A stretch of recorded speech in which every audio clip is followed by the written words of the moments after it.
Hello India, welcome back to discovery in study. आज हम लोग यहाँ पे UP triple S C PET 2023 के इतिहास के सिलेबस के अंतर्गत बौद्ध धर्म पर डिस्कस करेंगे। बौद्ध धर्म में गौतम बुद्ध का जीवन परिचय हम लोग यहाँ पे देखने वाले हैं। तो चलिए शुरू करते हैं। बौद्ध धर्म के संस्थापक गौतम बुद्ध थे। इन्हें एशिया का ज्योतिपुंज कहा जाता था, लाइट ऑफ एशिया। चलिए आगे बढ़ते हैं। गौतम बुद्ध का जन्म 563 ईसा पूर्व में कपिलवस्तु के लुम्बिनी नामक स्थान पर हुआ था। उनके पिता शुद्धोधन साक्यगढ़ के मुखिया थे। उनकी माता माया देवी की मृत्यु उनके जन्म के 7वें दिन ही हो गई थी। इनकी जो माता थी माया देवी, ये कोलीय वंश की थी और पिता जो है साक्यगढ़ के थे। 563 ईसा पूर्व में कपिलवस्तु के लुम्बिनी नामक स्थान पर इनका जन्म हुआ था, जो कि आज के नेपाल में है। चलिए आगे बढ़ते हैं। इनका लालन पालन इनकी सौतेली माँ प्रजापति गौतमी ने किया था। लालन पालन प्रजापति गौतमी ने किया था। उनके बचपन का नाम सिद्धार्थ था। गौतम बुद्ध का विवाह 16 वर्ष की अवस्था में यशोधरा से हुआ था। इनकी पत्नी का नाम था यशोधरा। उनके पुत्र का नाम राहुल था। सिद्धार्थ जब कपिलवस्तु की सैर पर निकले तो उन्होंने निम्न 4 दृश्यों को क्रमशः देखा। बूढ़ा व्यक्ति, एक बीमार व्यक्ति, शव यात्रा देख ली और एक सन्यासी को देख लिया। सांसारिक समस्याओं से व्यथित होकर सिद्धार्थ ने 29 वर्ष की अवस्था में गृह त्याग किया, जिसे बौद्ध धर्म में महाभिनिष्क्रमण कहा गया। तो इनके गृह त्याग की घटना महाभिनिष्क्रमण कहलाती है। चलिए आगे बढ़ते हैं। गृह त्याग करने के बाद सिद्धार्थ ने वैशाली के अलार कलाम से सांख्य दर्शन की शिक्षा ली। अलार कलाम सिद्धार्थ के प्रथम गुरु। सिद्धार्थ के प्रथम गुरु कौन? अलार कलाम। अलार कलाम के बाद सिद्धार्थ ने राजगिरी के रुद्रग्राम पुत्र से शिक्षा ग्रहण की, यानी कि रुद्रग्राम पुत्र भी जो है इनके गुरु थे। पहले गुरु अलार कलाम। उर्वेला में सिद्धार्थ को कौंडिय, वप्पा, भादिया, महानामा और अस्सागी नाम के 5 साधक मिले। बिना अन्न जल ग्रहण किए 6 वर्ष की कठिन तपस्या के बाद 35 वर्ष की आयु में वैशाख की पूर्णिमा की रात निरंजना नदी, फल्गु नदी के किनारे पीपल वृक्ष के नीचे सिद्धार्थ को ज्ञान प्राप्त हुआ। निरंजना नदी को ही फल्गु नदी भी कहते हैं। चलिए आगे बढ़ते हैं। ज्ञान प्राप्ति के बाद सिद्धार्थ बुद्ध के नाम से जाने गए। वह स्थान बोध गया कहलाया, जहां इनको ज्ञान प्राप्त हुआ था। ठीक है। बुद्ध ने अपना प्रथम उपदेश सारनाथ में दिया। सारनाथ, जिसको उस समय ऋषिपत्तनम भी बोलते थे, जिसे बौद्ध ग्रंथों में धर्मचक्र प्रवर्तन कहा गया। यानी इनके द्वारा दिया गया जो प्रथम उपदेश था, जो सारनाथ में इन्होंने दिया था, उस घटना को बौद्ध धर्म में धर्मचक्र प्रवर्तन के नाम से जाना जाता है। बुद्ध ने अपने उपदेश जनसाधारण की भाषा पाली में दिए। बुद्ध ने अपने उपदेश कोशल, वैशाली, कौशाम्बी एवं अन्य राज्यों में दिए। बुद्ध ने अपने सर्वाधिक उपदेश कोशल देश की राजधानी श्रावस्ती में दिए। श्रावस्ती में इन्होंने सबसे ज़्यादा उपदेश दिए थे। उनके प्रमुख अनुयायी शासक बिंबिसार, प्रसेनजित, उदयन और अशोक थे। बुद्ध की मृत्यु 80 वर्ष की अवस्था में 483 ईसा पूर्व में कुशीनारा, जिसको आज के समय में कुशीनगर के नाम से जानते हैं, उत्तर प्रदेश में चुंद द्वारा अर्पित भोजन करने के बाद हो गई, जिसे बौद्ध धर्म में महापरिनिर्वाण कहा गया। यानी कि उनकी मृत्यु की घटना जो है वो बौद्ध धर्म में महापरिनिर्वाण के नाम से जानी जाती है। मल्लों ने अत्यंत सम्मानपूर्वक बुद्ध का अंत्येष्टि संस्कार किया। मल्लगढ़ राज्य में इनकी मृत्यु हुई थी। कुशीनारा मल्लगढ़ राज्य था, तो मल्लों ने इनका अंतिम संस्कार किया। बौद्ध धर्म के बारे में हमें विशद ज्ञान त्रिपिटक से मिलता है। त्रिपिटक में कौन कौन से आते हैं? विनय पिटक, सूत पिटक, अभिधम्म पिटक। तीनों पिटक की भाषा पाली है। बौद्ध धर्म मूलतः अनीश्वरवादी है। इसमें आत्मा की परिकल्पना भी नहीं है। बौद्ध धर्म में पुनर्जन्म की मान्यता है। पुनर्जन्म को इन्होंने मान्यता दी है। तृष्णा के क्षीण हो जाने की अवस्था को ही बुद्ध ने निर्वाण कहा है। तृष्णा के क्षीण हो जाने की अवस्था, यही जो है निर्वाण कहलाती है। विश्व दुखों से भरा है का सिद्धांत बुद्ध ने उपनिषद से लिया है। बुद्ध के अनुयायी 2 भाग में विभाजित थे। एक हो गए भिक्षुक और दूसरे उपासक। बौद्ध धर्म के प्रचार के लिए जिन्होंने संन्यास ग्रहण कर लिया वे जो है भिक्षुक कहलाए, और गृहस्थ जीवन व्यतीत करते हुए बौद्ध धर्म अपनाने वाले लोगों को उपासक कहा गया। यानी जो संन्यास ग्रहण किए थे और इधर उधर घूम घूम के लोगों को शिक्षा दिया करते थे और भिक्षा लिया करते थे, तो वो जो है भिक्षुक कहलाए, और जो गृहस्थ जीवन व्यतीत करते हुए बौद्ध धर्म को अपनाया जिन लोगों ने, वो उपासक कहलाए। बौद्ध संघ में सम्मिलित होने के लिए न्यूनतम आयु सीमा 15 वर्ष थी। बौद्ध संघ में प्रविष्ट होने को उपसंपदा कहा जाता था। बौद्ध संघ में जो प्रविष्ट होते थे, प्रवेश लेते थे, उस संस्कार को उपसंपदा संस्कार कहा जाता था। बौद्ध धर्म के त्रिरत्न हैं। कौन कौन से त्रिरत्न हैं? बुद्ध, धम्म और संघ। बुद्ध, धम्म और संघ को त्रिरत्न कहा गया है बौद्ध धर्म में। चतुर्थ बौद्ध संगीति के बाद बौद्ध धर्म दो भागों हीनयान एवं महायान में विभाजित हो गया। कौन कौन से दो भागों में विभाजित हो गया? हीनयान और महायान, चतुर्थ बौद्ध संगीति में। चतुर्थ बौद्ध संगीति कनिष्क के शासनकाल में हुई थी, कुंडल वन में हुई थी, और जो अध्यक्षता की थी वो वसुमित्र और अश्वघोष ने की थी।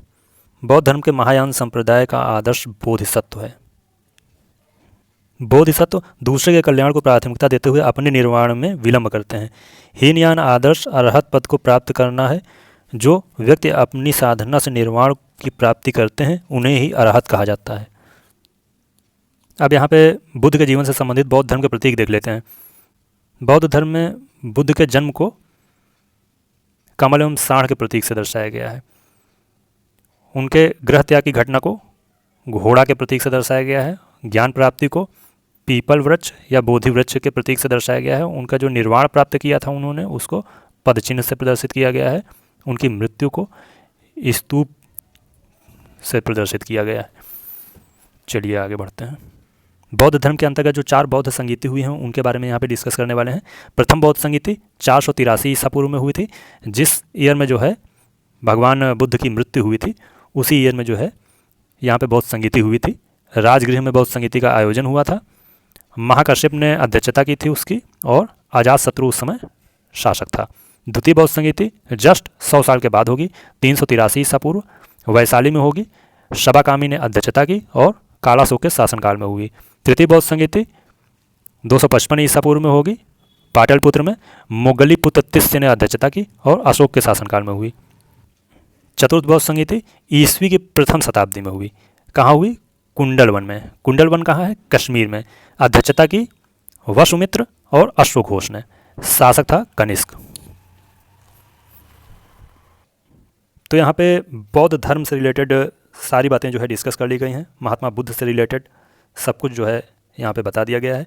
अब हम लोग क्वेश्चन आंसर की ओर बढ़ेंगे। पहला क्वेश्चन है, गौतम बुद्ध का जन्म कहाँ हुआ था? जन्म कहाँ हुआ था? लुम्बिनी में, कपिल वस्तु के लुम्बिनी में। चलिए आगे बढ़ते हैं। बुद्ध शब्द का तात्पर्य क्या होता है?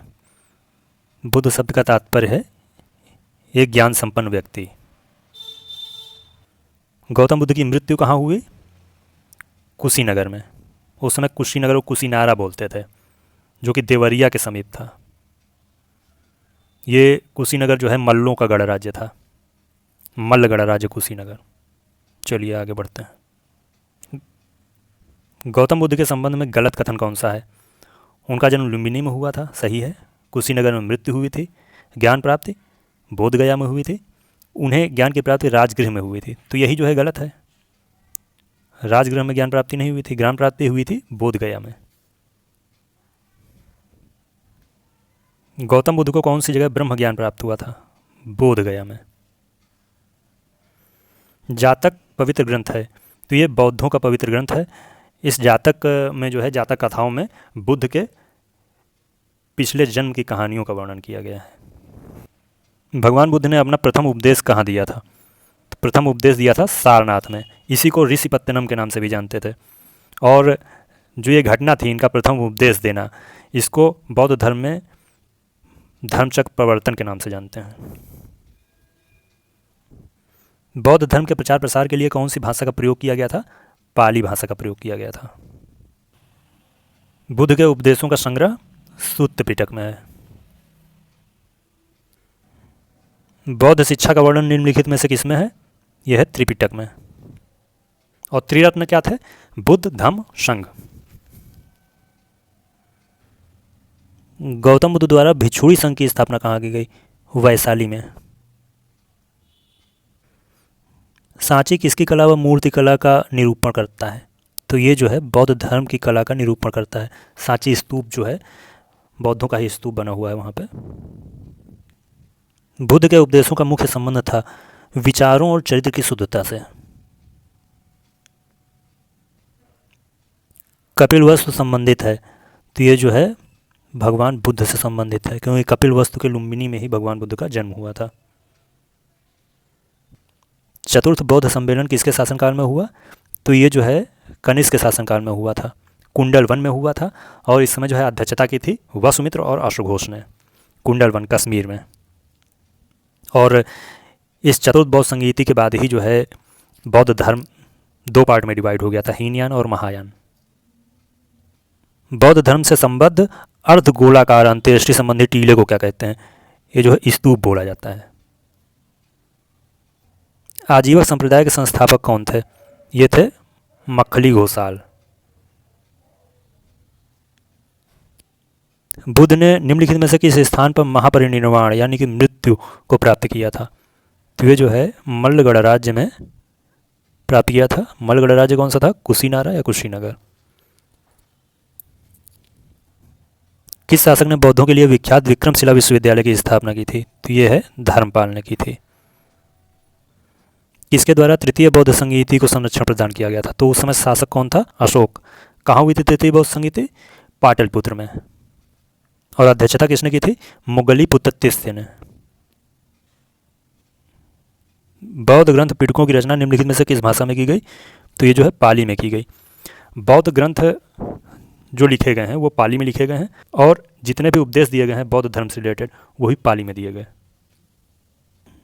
किस शासक के शासनकाल में नेपाल में बौद्ध धर्म का गमन हुआ, तो ये जो है अशोक के शासनकाल में हुआ। सांची क्यों विख्यात है, ये जो है सबसे बड़ा बौद्ध स्तूप है सांची में, इसलिए जो है विख्यात है सांची। बुद्ध धम्म संघ मिलकर क्या कहलाए, तो ये जो है त्रिरत्न कहलाए। त्रिरत्न बुद्ध धम्म संघ। नालंदा विश्वविद्यालय किस लिए विश्व प्रसिद्ध था, तो नालंदा विश्वविद्यालय बौद्ध धर्म दर्शन के लिए जो है विश्व प्रसिद्ध था। बाकी वहाँ पे शिक्षाएं जो है सब दी जाती थी, चिकित्सा विज्ञान की भी शिक्षा दी जाती थी, तर्कशास्त्र की भी, और रसायन शास्त्र की भी, रसायन विज्ञान की भी। इनका चिकित्सा विज्ञान तो जो है इतना उत्तम था जिसके कारण बख्तियार खिलजी ने जो है पूरा नालंदा विश्वविद्यालय जला दिया था, फूंक दिया था।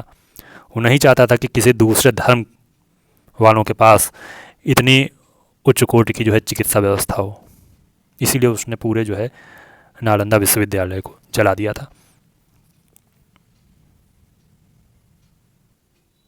बुद्ध के उपदेश किससे संबंधित है, तो ये जो है आचरण की शुद्धता व पवित्रता से संबंधित है।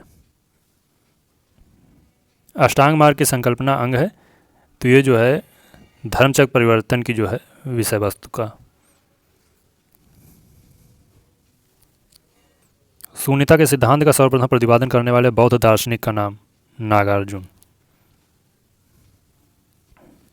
निम्नलिखित में से किस राजा के अभिलेख से सूचना मिलती है कि शाक्य मुनि बुद्ध का जन्म लुम्बिनी में हुआ था, तो ये अशोक के अभिलेख से मिलती है।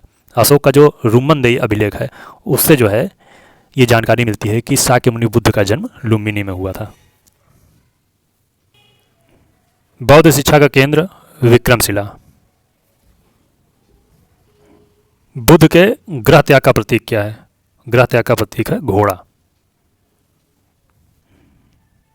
बुद्ध कौशाम्बी किसके राज्यकाल में आए थे, उदयन के राज्यकाल में।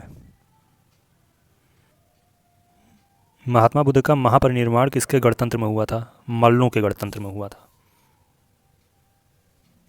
प्रथम शताब्दी ईस्वी में किस भारतीय बौद्ध भिक्षु को चीन भेजा गया था, नागार्जुन को। एशिया के ज्योतिपुंज के तौर पर किसे जाना जाता है, महात्मा बुद्ध को, गौतम बुद्ध को। महावीर एवं बुद्ध दोनों ने किसके शासनकाल में उपदेश दिया था, बिंबिसार के शासनकाल में। निम्न में से किस शासक ने द्वितीय बौद्ध सभा का आयोजन किया था, कालाशोक ने। इसकी अध्यक्षता की थी शबाकामी ने। भारतीय कला में बुद्ध के जीवन की किस घटना का चित्रण मृग सहित चक्र द्वारा किया गया है, तो उनका जो प्रथम उपदेश की घटना थी उसे मृग सहित चक्र के द्वारा जो है चित्रित किया गया है। गौतम बुद्ध की माँ किस वंश से संबंधित थी, इनकी माँ का नाम था महादेवी, और ये जो हैं कोलीय वंश से संबंधित थे। मठ, मंदिर और स्तूप किस धर्म से संबंधित हैं? बौद्ध धर्म से। बौद्ध धर्म ग्रहण करने वाली पहली महिला कौन थी? ये थी प्रजापति गौतमी। इनकी जो लालन पालन इनका किया था, इनकी जो सौतेली माँ थी। तृतीय बौद्ध संगीति कहाँ आयोजित हुई थी? अशोक के कार्यकाल में इसका आयोजन हुआ था, पाटलिपुत्र में। आजीवक संप्रदाय के संस्थापक कौन थे? मक्खली गोसाल। भारत में सबसे बड़ा बौद्ध स्तूप कहाँ है? सांची में। सांची का बौद्ध स्तूप सबसे बड़ा है। गौतम बुद्ध ने सर्वाधिक उपदेश कहाँ दिए? श्रावस्ती में। कोसल की राजधानी श्रावस्ती। बुद्ध चरित्र, जिसे बौद्धों का रामायण कहा जाता है, के रचनाकार कौन थे? तो ये जो है बुद्ध चरित्र के रचनाकार हैं अश्वघोष। बौद्ध धर्म का मूल आधार 4 आर्य सत्य। गौतम बुद्ध के गुरु कौन थे? अलार कलाम। गौतम बुद्ध के द्वारा आखिरी शिक्षित व्यक्ति जो है सुभद्र था, इसको भी याद रखना। तो इस तरह हम लोगों ने गौतम बुद्ध से रिलेटेड, बौद्ध धर्म से रिलेटेड सभी क्वेश्चन आंसर भी देख लिया है। तो आज के लिए बस इतना ही। नेक्स्ट वीडियो में हम लोग जैन धर्म के बारे में देखेंगे। तब तक के लिए जय हिंद।